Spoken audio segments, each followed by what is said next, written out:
Well, my name is Andy Bontz. I am the marketing manager for Midwest Family in Madison here.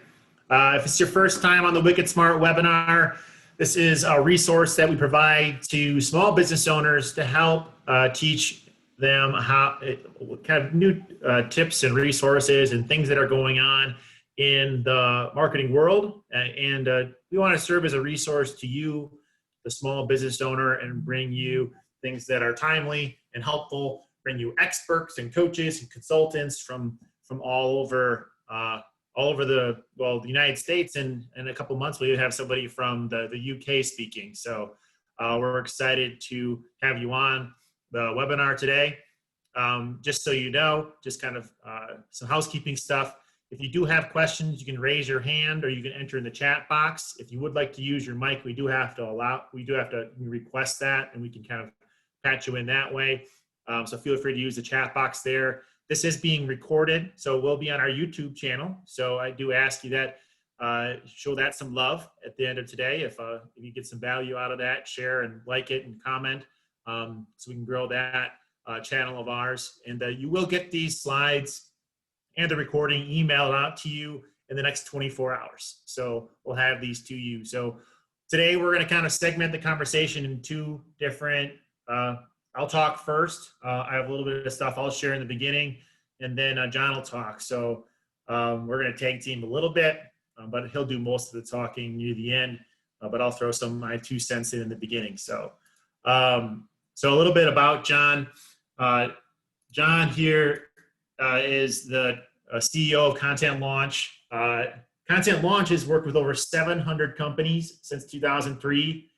They've worked with Konica Minolta, Kimberly Clark, Intuit, MicroAge. He's written 2 books. He's spoken at Content Marketing World, Content Marketing Conference, South by Southwest.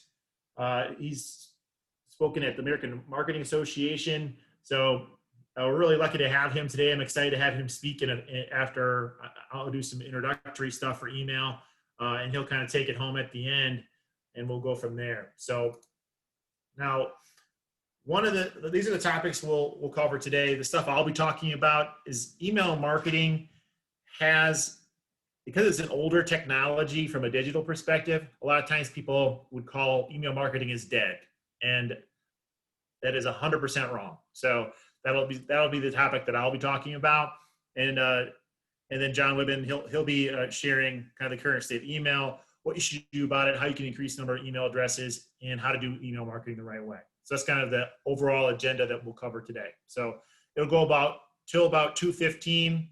We'll have about the last 5 or 10 minutes to ask questions. So that's kind of the lay of the land for today. So why do you need email marketing? So email marketing is part of everyone's daily life. On average, 293 billion emails are sent each day. One of the things that isn't talked about a lot that I am so high on email marketing is that looking at the ROI of email marketing, this is something that I don't think is talked about enough, is that for every dollar spent in email marketing, $42 comes back to the business owner that invests that. The average open rate for a welcome email is 82%. So welcome email is someone like signs up for an email list or subscriber, and I'll talk about some of the types of emails in a second. If you have a personalized subject line, and a personalized subject line there's technology where you can insert the first name of your prospects, their first name into the subject line. So insert name here, right? You can have a technology that puts their name in the subject line, has a 50% higher open rate. If you're an e-commerce company, having abandoned cart emails increases your orders. Videos increase the click-through rate by 300%, and 49% of consumers would like to receive promotional emails from their favorite brands. So it is not dead. So what are the 3 types of emails that you can use? So just as something important is that email is just a marketing tool. So just as you wouldn't use a screwdriver to hammer a nail, you want to use the right email for the right occasion. Because I think when people think email marketing, they think about like the death by newsletter kind of like how email marketing was done 20 years ago, where you send out a monthly email newsletter or a weekly email newsletter, and that's all you did. And it's okay if you're still doing that, but I hope after today's talk, you'll be able to kind of see email maybe in a different light, because there's a book by Ryan Deiss, and he talks about how one of his biggest realizations is that he realized that every time he sent an email, he made money. So he just kept sending more emails, and the more emails they sent, the more money he made. So it was, and they if you're familiar with digital marketer, I get an email from them almost every single day. So now, what are the 3 types of emails that you can kind of add to your arsenal for your business? So that's transactional emails, promotional emails, and content emails. And a lot of times people just try to cram all 3 of these into one email. And I would counsel you to try to have per email one goal. Like, what is the goal of this email? So for a transactional email, these are the emails that make the most sense, that we get most often. These are the things that shipping notification, login credentials, invoices, receipts, cancellation requests.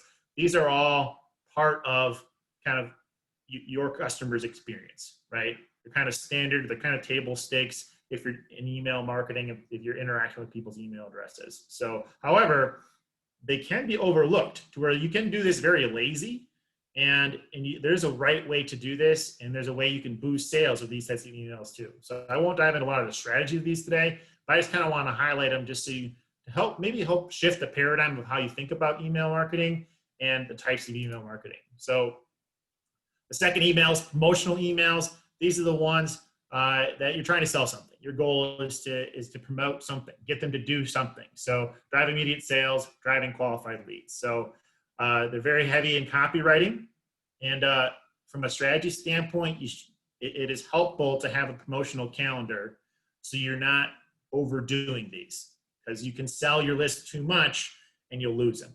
So, and that's kind of leads into the third type of email, which is content emails. So this is another aspect kind of to add to your email arsenal, being able to have different content. So this one is, it looks like the text didn't update when I pasted it in here, but basically the goal of the content email is to add value to their life. So you want to be able to teach them something, educate, help take them further on kind of their shopping behavior by adding value, whether it be sharing a blog article, sharing a video, teaching them something, sharing an article that they might find helpful. So that's kind of from a content email standpoint, being able to have that to help people know, like, and trust you, right? So I just wanted to do an introductory, just to kind of the basics of email and stuff, and before I brought Jon on. So Jon is going to kind of take it from here on how to grow your email list, to figure out where you're at, and linking emails to sales. So Jon, if your mic is open here, go ahead. You're up, bud. All right. Well, thanks, Andy. I appreciate that intro. And email is one of the oldest tactics in the digital marketing toolbox, if you will, and it's been around since late 90s, right? But it's changed a lot. The good news is it's just as powerful, if not more powerful, than it was before. So these are the things I'm going to go over. Andy touched on them briefly. We're going to get right into it. My whole goal here is to give you actionable steps that you can take starting tomorrow to improve the way you're connecting with your database. So let's go to the next slide, Andy. Oh, I'm sorry, go back to the previous one. Okay, so what is the state? What's the state of your current email list? So this is kind of where it all starts. What's the data that we're dealing with? Where is it? Where is your database? Is it an Excel spreadsheet? Is it in MailChimp? Is it in Salesforce? Who's taking care of that list? Who's the one that's in charge? So many times we open the database and it hasn't been cleansed in 6 months or a year or ever. Do you know how many duplicate emails you got in there? How are they segmented, right? You know, so many companies have a big database of emails from, you know, clients, partners, prospects, etc. But they don't ever do anything with them on an ongoing basis to make sure they have integrity in the data. So this is something you got to do on a regular basis. I would say once a month, you got to look at that list and dedupe it and cleanse it. And look, there's tools out there, some great tools that'll help you do that. We won't go into that now, but there's plenty of them out there that aren't very expensive. But the database, your database is like a gold mine, okay? And that's how I want you to treat it. All those contacts, all those names and email addresses and titles and phone numbers, that is pure gold for your business. Over the last 2 years, it has been the #1 driver of sales for my company. And it has been actually for the past 4 or 5 years, if I was going to look at all the ways we've gotten business. And we've built our database over 16 years, right? So that, I mean, the older it is, the more rich it can be. We have reignited relationships with old clients of ours from 4 or 5 years ago, just in the last 6 months. So you never know when that old client or that old partner is going to come back into the fold, right? So that's why it's important to nurture this list and take care of it and cleanse it. Look, had we not done that, that client from 4 years ago, we would have had an old email address from them, and we would have never gotten back in touch with them, right? So it's really important to see it as this really, really important thing in your business. And it's still surprising to me how many businesses out there don't really have this set up yet. They aren't collecting email addresses. They don't have any lead gen content on their websites. We'll get into that in a second. Like, how do you get these email addresses, right? That's a critical piece of it. But I want to make sure that we talk about, you know, the current state. You know, where are you at with what's the database look like today? And that's going to take some time, right? I want you to take a week or two to really look through there, organize it, dedupe it, cleanse it. It's all really, really important foundational stuff. When we talk about content marketing, we talk about strategy as the first part, right? What's your strategy for your content? What's your plan? Same thing with your emails. You know, what are you going to do with all these? What is that strategic direction? The whole planning part and setting it up, and that's a critical piece. And that could be half of the equation right there, is just making sure that it's all ready when you want to send out some creative, some emails, that you're going to be sending out to a bunch of emails that will actually work and they'll actually arrive in the inbox. And so that's all foundational. So let's make sure we got that all set up first. Okay, next slide. All right, so considering the state of your database, let's say you've done all that, you've cleansed it, it's looking good, you've gotten rid of, you know, a good 10 or 15% of your emails that are either old or outdated, or they changed their company or whatever. That's very common, 10 to 15%, sometimes more if it's been a while since you've cleansed it. So what are you going to do about it now? Okay, so the first thing I recommend is find someone either on your team or external and bring them in who has experience with database management, someone technical, okay, and let them lead this. You know, we've had startups and entrepreneurs come to us and say, hey, we want to work with you on our content. And, oh, yeah, we just designed a website. And I say, well, wait, who designed it? Oh, I did, or my brother did. Or like, do they have experience designing a website? Like, you know, there's certain things in your business that are too important to just kind of figure out on your own. Look, marketing is so comprehensive now. Digital marketing, there's so many aspects of it, social and email and content marketing and SEO. You really need expertise in each of those areas. So email is too important for someone not to be dedicated to lead that. And look, that's not me. I'm not a technical person, so I'm not going to lead that in my company. I have someone that knows email management, database management inside and out, and I put them on it, right? So that's first. Find someone technical who's good with this stuff, who can really look at it, and also maybe they're good with email management, like on the vendor side, like, you know, MailChimp and Constant Contact and all those other platforms. They probably have a platform of choice that they've been using for a long time, but there's a lot to know, and you want someone that's technical to lead that effort. So clean and cleanse, dedupe, organize. We talked about that, right? What email platform are you on? And if it's MailChimp or Constant Contact, or there's a million of them, right? We've used MailChimp for the last 3 years. It's great. HubSpot is great. We've used HubSpot in the past. There's a lot of them. Just pick one, right? And learn it. Make sure you know it inside and out and all of its benefits and features.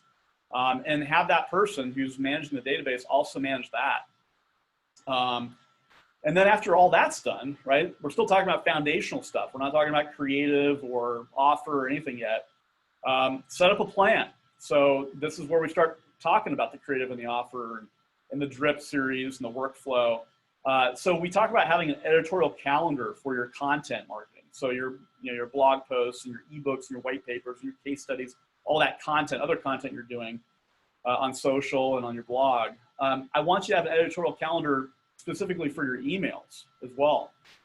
So we talk about buyer personas, right? These are your customer groups. Every company has anywhere from 2 to 10, typically, buyer personas, types of buyers. And then there's the whole, funnel, right? Are they just finding out about you now? Are they just getting aware of your company, or have they been in the funnel for a while? So there's all those stages in the funnel. That's more of a complicated process, and that's a topic for another webinar. But you have to have a plan for how you're going to approach all these different personas, right? So let's say you have 3 personas, 3 types of buyers in your business. You're going to have a separate workflow and email drip series for each of those personas based on their wants and needs and demographic behavior and behavioral stuff, right? So that's important. You have to have a workflow for each of those and set that up. What are you going to offer? First, second, third, fourth, and how many times are you going to touch them? Is it once a week? Is it twice a month? All this stuff needs to be talked about, brainstormed, and planned before you even do any of the creative. Okay. Hey, John. Yeah. So you had mentioned a term that maybe not everybody's familiar with is kind of the drip series, or the drip sequence, or the nurturing sequence. Can you expand on that a little bit?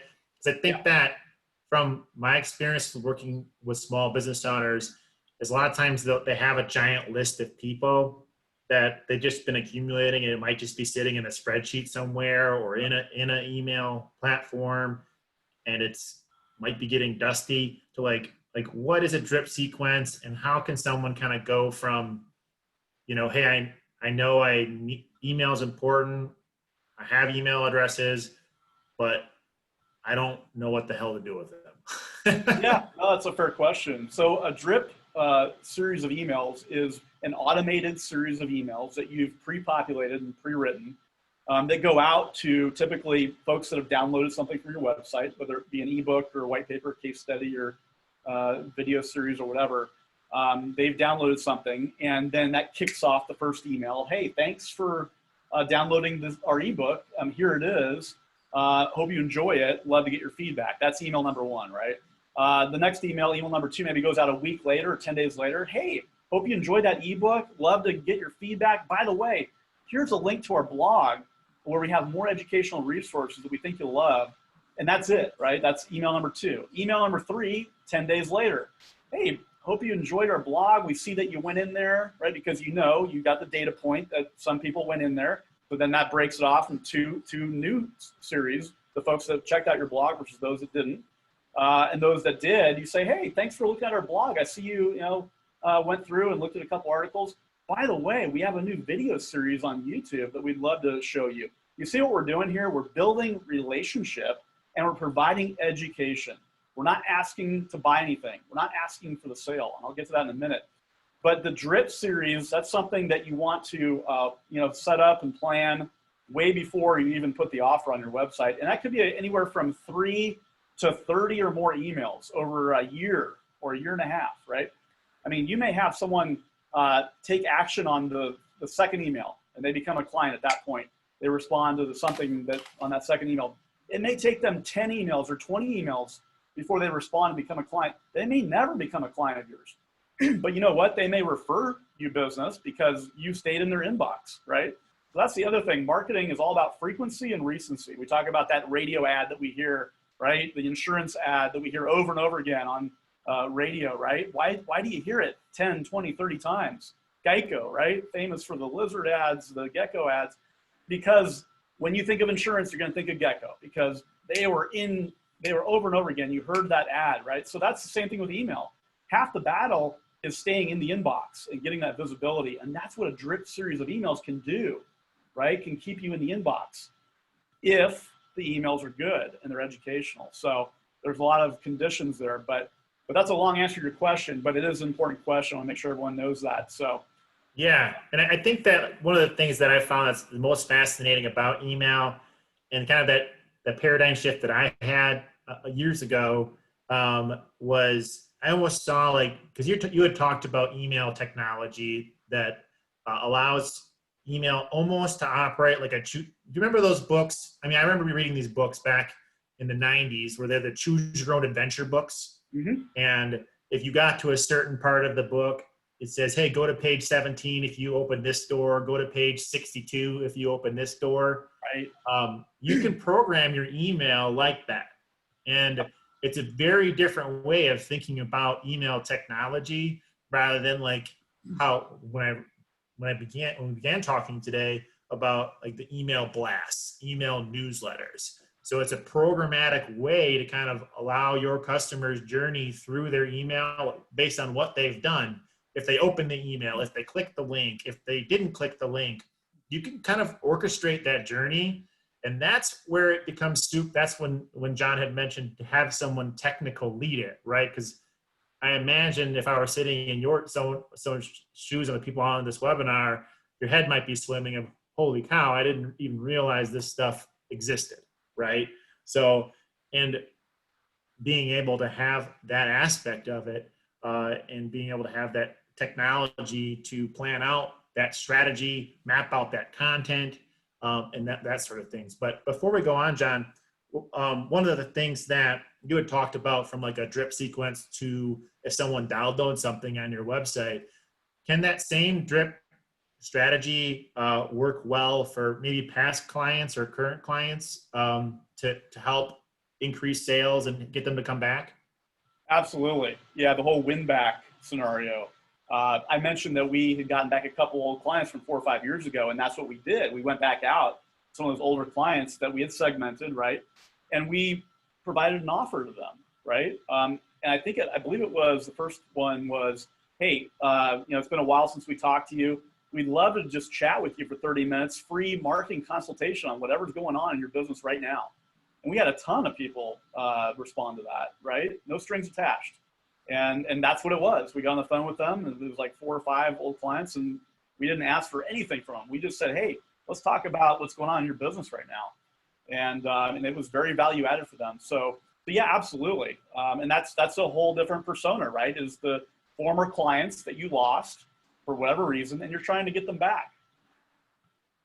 Okay, cool. Well, I'll go on to the next slide. So I'll stop interrupting you now. So I appreciate it. Good questions. So how do you increase the number of email addresses? So this slide is kind of funny because you see there's a lot of repetition here, and I'm basically trying to hammer it over the head that this is what is going to do it. Okay, it is shocking to me how many websites have nothing to download. No ebooks, no white papers, no videos, nothing. It's just a contact form saying, please contact us. I'm sorry, guys, that's not going to do it. No one's going to contact you just because they want to contact. You got to give them something. You got to give them something of value, right? And when we talk about an ebook or a white paper or a video, I want you to make it so good that these folks would be willing to pay for it, okay? That's what I say. When people say, well, what do I got to write about? What does that have to look like? It's got to be something that people will be willing to pay 10 or 20 bucks for, right? That's how good it's got to be. Remember, you're in competition. Remember that you've got 3 or 4 or 5 competitors that are doing all these things, right? They have downloadable assets on their website, and that's why they're beating you right now, because they've got this stuff in place. So, check your competitors, right? Once a month, twice a month, see what they're doing with content. But this is how you increase the number of email addresses that you have in your database. What is a topic for an ebook or white paper that you could do this week, that you could set up, start writing and design and put on your website behind a landing page this week? And the question I always ask is, what are the top 10 questions that your clients are asking you, that your prospects are asking you? Whatever those 10 questions are, the answers become blog posts and potentially ebooks. And I always, when we talk about a title for an ebook, a really popular title idea would be The Ultimate Guide to Blank, right?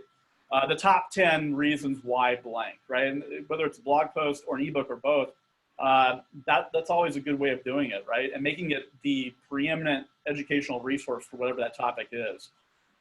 So then, no matter what it is, it's got to be behind a landing page on your site that with a form. It's very simple, just asking for name and email address, and that's it. You can get their phone number and title and company later, right?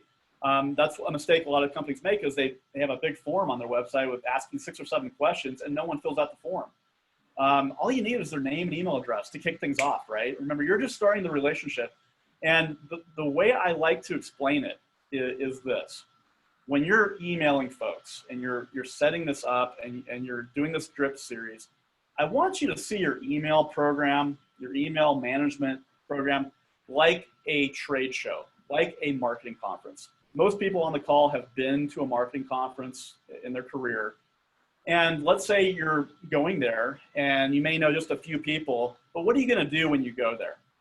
There's going to be an opening reception, right? And you're going to walk around and you're going to meet people. This is like the first email blast, right? You going into that party, that reception, and talking to people and introducing yourself, you're not going to make a big pitch for your company, right? On that first interaction with those folks. You're going to make it loose, make it casual, make it friendly, make those people like you, right? And that's what it's all about. And then on that second night, maybe there's another reception, or maybe there's a training educational seminar that people are taking. You're going to get to know people over time. Let's say it's a 4 or 5 day conference. That represents 4 or 5 emails, right? By the end of the conference, at the closing party, you know a bunch of people and you've established some relationships. Maybe you've got a couple that look like potential clients, right? That could be the 4th or 5th email where maybe you say, hey, by the way, we've got a discount going on with this program or this service, right? So again, you're getting to know people, you're building a relationship, just like you would be doing at a marketing conference. And I put it in those terms because that helps people understand. And so if you think about it, you will not send an email blast out the next time asking for to buy something from you, right? Because you're not going to do that when you go to a reception for the first time, meeting people for the first time, right? So again, if you don't have any ebooks or white papers or videos, you know where you got to start. You got to start brainstorming some ideas and some topics on what you could do there. And here's the challenge, right? I'm going to put this out there. I want everyone on the call to have 20 downloadable content assets within 6 months, okay, starting tomorrow. Now, 20 is a lot. Start with 3 or 4, right, and build over time. Again, I mentioned the 10 key questions that your clients and prospects are asking you.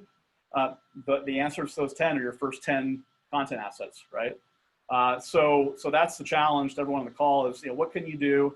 What can you put together and put on your website as lead magnets for offering? So that's how you do it, folks. And if you do this, if you have 5 content assets that are downloadable on your website, and by the way, not just your website, but also offering through social media, right? Offering through your emails. There's a lot of various ways you can approach people, but social is definitely one of them. Don't forget about social. Over time, you're going to dramatically increase the number of emails that you have in your database by doing this. So that's the answer. And then, John, I think I want to offer someone just, I know a lot of times people have a hard time thinking of questions. So on this topic, what I like to do is if you're on here and you're like, I cut grass, what kind of ebook or white paper or whatever. So John and I are super creative. So if you want to, before, as we, the next 10 minutes or so, in the chat box, write your business, like what you do, and maybe or what you sell, and then maybe John and I can kind of riff a few kind of examples of what a downloadable piece or from me as a digital marketing nerd, a lead magnet. So basically an exchange of value that you would give somebody to get their email address. So if you want to add that in the chat box, if we have some time at the end, John and I can kind of riff and talk through of maybe some ideas that you would be able to implement on your website that might be a little bit simpler than you think it's going to be. So think about that, add that in the chat box, and then we'll keep going. But just want to maybe serve as some value for the people that attended today. So good stuff. I love it. So real quick, one of the secrets, let me share a secret with you on that last slide. You know, we're talking about creating a bunch of downloadable assets. Here's a secret to building your database that a lot of companies never do or never consider. I want you to connect with, find out and connect with the top 30 influencers in your industry. Okay, I want you to find out who they are. I want you to connect with them on Twitter and LinkedIn and introduce yourself and your company and start building a relationship with those influencers. Look, an influencer is anyone that has 5,000 or more followers through social media. That's a great way. That's kind of a bar. It could be 10,000. You put a number on it, right? But look, if you have relationships with 10 of those folks and they all have 100,000 or more followers, wow, you just have exposure to 1 million new people. So that's a little secret is do some simple influencer searches and then reach out and introduce yourself. And then also go in with the idea that how can I help this influencer? What can I give this influencer? And you know what you can give them? You can give them your white paper and say, hey, I'd love to have you co-author this with me or co-promote it or both, or you know, how can we work together on a white paper or ebook or video, right? So that's just a really kind of a quick way, kind of a way to game it to build your database quickly. All right. So how to do email marketing the right way? Well, we've talked about a lot of ways to do it, but let's just kind of reiterate some of these things and then highlight a few as well. So stop asking folks to buy in your emails, okay? I don't know how many emails you guys get every day. I get a ton. And you know it when you see it, right? In the first 10 seconds, you have 10 seconds, maybe 5 seconds to make an impression on someone with that email. And God, how many times are people talking about themselves, talking about their company and the products and how great they are. And oh, by the way, you know, we got this special deal going on or we got this sale going on. No more, please stop asking folks to buy in your emails. Okay, that's a third, fourth, maybe a sixth touch down the line. That's maybe a phone call, right? Where you're asking that sale. So please stop asking people to buy stuff from you in your emails. And number two, instead, please ask them, how can I help you? I mentioned earlier that win-back campaign that we did with our former clients. We authentically and transparently said, hey, we've got a 30-minute consultation. We'd love to offer this to you. And that's what we did. We didn't ask for anything from them in that phone call. And it took me a lot of time. Like I'm a busy guy. Everyone's busy out there. But I spent a good 6 or 7 hours that week doing these consultation calls. And they got a lot of value out of it. So it's a mind shift for some folks. You know, you kind of have to take a step back and pretend like you're a client or you're a customer of your own company. What would you want to receive, right? And look, we're all consumers, right? We all, why do we shop at the brands that we shop at? And why do we love Apple, right? Why do we love Nordstrom? Why do we love Southwest Airlines? All the great brands for the last 30, 40 years. What makes us a customer of them? Why are we so brand loyal? Well, a lot of it sometimes is the way they communicate with us, right? So third point here, does your email look like every other email that you've seen? Okay, there's so many emails that look the same, right? They have that kind of vanilla design where it's like, you can tell it's a template, right? Those are great, you know, that's nice and everything, but how can you make your email stand out? It's not just the offer and what you're saying, the copy, it's also the way it looks. So think about that. And again, I mentioned that you want to have a technical person leading the database management. You also want a creative person or people part of this too. And they're the ones that help with the offer, right? And the messaging and the way it looks, right? So like most things in marketing, it's a combination, it's a team effort between the technical folks and the creative folks. And they have to work together. And this is where it's important for those creative folks to get involved. So So I wanted to mention that because there's so many emails that, gosh, they all look the same when I get them in my inbox. Okay, and then the last thing, and this is something that I'm guilty of, we're all guilty of, is we're long-winded, right? We're saying way too much. We're using way too many words. Make it short and to the point. Now, I'm gonna put a literary reference in here, right? And this, I don't know if everyone knows who Ernest Hemingway is, but he's one of the classic authors of American fiction, right? Wrote some classics in the 30s, 40s, and 50s. And his biggest book was The Sun Also Rises. And what he was known for was his short phrases, his short sentences. And the impact on the reader was that less is more, right? After you finished a chapter or a book by Ernest Hemingway, you got the message. He would write a sentence. What he would do is he'd write a sentence and then he'd look at it and study it. And he'd say, okay, how can I remove the words that don't mean much from the sentence so that what's left is just the 5 words that make the most impact? And that was his writing style, right? So I think that's also a good way of looking at our email communications. Look at the email that you drafted and say to yourself, what can I remove? What words can I remove out of here? And what am I left with, okay? So think no more than 100 words. If you can do it in 50, great. Remember, your emails are a series. It's like a soap opera, right? You want to keep them coming back for more. There's a TV show that I'm hooked on right now, and I have been hooked on it for a long time. It's called Billions. It's on Showtime. And I'm the kind of guy, I don't get hooked on programs, but this show is freaking fantastic. Paul Giamatti, one of the greatest actors of the last 20 years, is one of the key actors in the show. And what they do so well, like so many other great series on television, is they keep you coming back for more.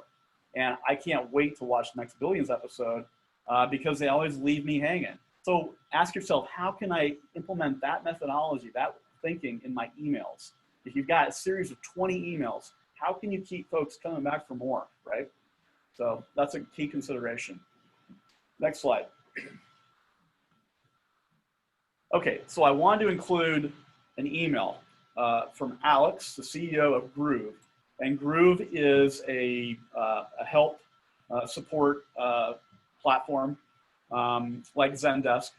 And I have been a fan of his emails for a long, long time. And I wanted to put up an example of his email style and what he does because I think it's super effective, especially for B2B. Now, the first thing you see here is it's plain text, right? There is no design. And by the way, in my company, we found that plain text actually works better than a fully designed email. We've done a number of tests. So consider that. Sometimes, and again, that less is more sort of thing, right? You don't need the flashy design. Sometimes that looks like you're selling something, right? So why is this email good? I want to dissect this email for everyone on the call. Number one, if you read this email, and I want you to look at it later after we're done with this call, he's not asking for anything from you. He's not asking for you to check out Groove. He's not asking, he's not promoting a sale or a discount. He's providing education here, okay? He's basically saying, hey, look at this blog post that I wrote. He wrote this blog post, right? Not someone, he didn't have it ghostwritten. Alex actually writes these blog posts. And his claim to fame was 5 or 6 years ago. He had built up this platform, spent tons of money building it, and made a ton of mistakes. And they were looking at BK, right? They had spent a ton of money. They didn't have the customer base they needed. And he was looking at BK. He was not doing well. The company was going down. And he said, you know what? I'm going to expose everything that we went through for the last year and a half, warts and all. I'm going to tell our story. And he did. And it was not easy to do that, right? He basically laid it out there, right? And he got so much attention and so much feedback from that series that it built his business. And they are now one of the best and most used help and support platforms out there. But anyway, the other thing I want you to see in this email is the spacing, right? It's easy to read, right? It's one sentence, then space. One sentence, there's a space. And he's not writing, well, let's put it this way. He's writing like he's talking. A conversational approach in your emails is going to do you well. So again, when you look at that email that you drafted, ask yourself, is this the way I would talk to that person. If I was talking to that person and they're right there in front of me, is this what I would say? And is this how I would say it? And that's an important consideration. So when you read this, this is like I'm having a conversation with Alex and he's standing right in front of me. What's the offer? What's the call to action? Go check out the blog post that he wrote, right? That's it.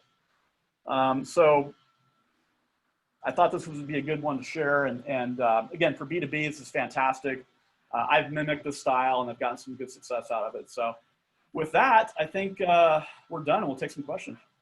Cool. Hey, John, Cindy, she runs an organization called HEAL, and they offer animal-assisted therapy working with therapy dogs to help children overcome physical, social, and emotional challenges. Wow. So what kind of lead magnet or ebook or downloadable piece of information, maybe just off the cuff, I have a few ideas, but I'm curious, just with mentioning that, like where would you counsel her in the next 2 or 3 minutes that we have? I'll let you answer first, Andy, and then I'll piggyback off your. So in my opinion, you're a very education type business. So you probably have, it looks like you have a service that a lot of people don't know they need yet. So you kind of have, in my opinion, it would be giving them a piece of information, whether it be a case study of stories of people that you've helped, or maybe common practice or the most frequent asked questions that you get from people who, with children who are dealing with, they might need a therapy dog, but don't know they need it yet. So some sort of a content that would kind of help get them over that hurdle was where I would go to first. But that's just kind of where my head goes. What about you, John? Yeah. Well, first of all, I like that. What you're doing is everyone loves the story, right? It's a very worthy mission, and the work you're doing is fantastic, right? You're helping people in a real and lasting way. That story needs to be told. This is perfect for a series of videos. I want you to go out to 5 or 10 folks, send an email out to 20 or 30 of your clients, and ask them if you can come out with a video team or a video person and shoot, do an interview and tell their story of how you helped them and how their lives were changed. Just do 3 or 4. Wow, that would be super powerful. What you're doing lends itself perfectly for the whole storytelling part of content marketing, which is, every great story has a beginning, middle, and end. There's always a climax to a story. And what you're doing it lends itself perfectly to that. Tell your clients' stories. I think that you'll see a ton of results from that. Cool. Well, that's about all the time we have for questions today. So if you do have questions or you want to talk through this, we do have a strategy team at each of your individual locations that can kind of share ideas with. John is part of a resource that we have at Midwest Family that can, he's an expert that we have at our disposal to help our clients. So if you like this idea, want to increase your email addresses, John is here to help, and Midwest Family is here to kind of help you talk through this stuff, because a lot of times you're too close to your business. So being so close to your business, it's so hard. One of the things that my manager here says all the time is it's hard to read the label if you're inside the bottle. And it's challenging. So it's one of the nice things of having an outside expert. So I do want to introduce our next speaker in 2 weeks on October 1st, same time. Gary's going to come in and talk about how to set up your sales engine for your business, how to use PPC and radio to get both short-term and long-term results. And I think PPC is one of the most least talked about and most effective things to help capture and improve all of your advertising and branding, so you're not losing people to your competitors once they go to Google. Because if your competitor is there and yours not, you might be losing that customer, even though your branding got them there, right? So Gary is another one of the Wizard of Ads consultants. He'll be talking through that in a couple weeks. So you'll get the recording. It's about 2:15 now, so I really do appreciate everyone coming today. Thank you so much, John, for being the expert here. I appreciate you letting me riff with you today, and I know everyone got a lot out of it. So thanks so much. Thanks, everybody.